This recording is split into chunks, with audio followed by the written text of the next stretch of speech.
البوليس الإسباني يلقي القبض على تيك توكر مغربي بناء على معلومات دقيقة وفرتها المديرية العامة لمراقبة التراب الوطني اللي هي لا دي اس تي.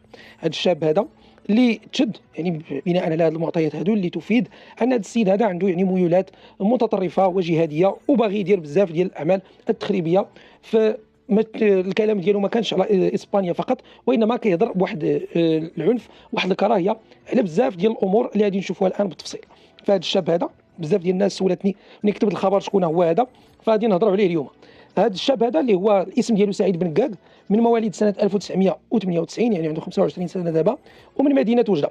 كان مشى حرق لاسبانيا وعاش تما، ومن بعد واحد الفتره يعني كان السيد عايش حياته عاديه ترونكيل. من بعد يبدا يدخلوا هاد الامور هادو ديال التطرف، فولا كيدير مقاطع فيديو على التيك توك واللي كتنال واحد مئات الالاف ديال المشاهدات، بل عنده مقاطع اللي كتوصل للملايين ديال المشاهدات. فتيهضر